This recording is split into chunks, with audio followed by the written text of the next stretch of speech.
ವೈಕುಂಠ ಏಕಾದಶಿಯ ಪೂಜೆ ತಪ್ಪು ಸಮಯದಲ್ಲಿ ಮಾಡಿದರೆ ಪೂರ್ಣ ಫಲ ಸಿಗುವುದಿಲ್ಲ ಎನ್ನುತ್ತಾರೆ. ಹಾಗಾದರೆ ಪಂಚಾಂಗದ ಪ್ರಕಾರ ಸರಿಯಾದ ಪೂಜೆ ಸಮಯ ಯಾವುದು? ನೋಡೋಣ ಬನ್ನಿ.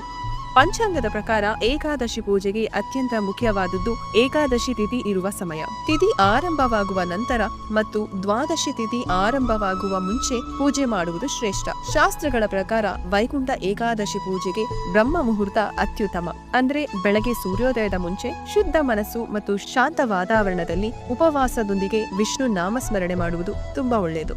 ಈ ಸಮಯದಲ್ಲಿ ಮಾಡಿದ ಪೂಜೆ ಹೆಚ್ಚು ಪುಣ್ಯ ಫಲ ನೀಡುತ್ತದೆ ಎಂಬ ನಂಬಿಕೆ ಇದೆ.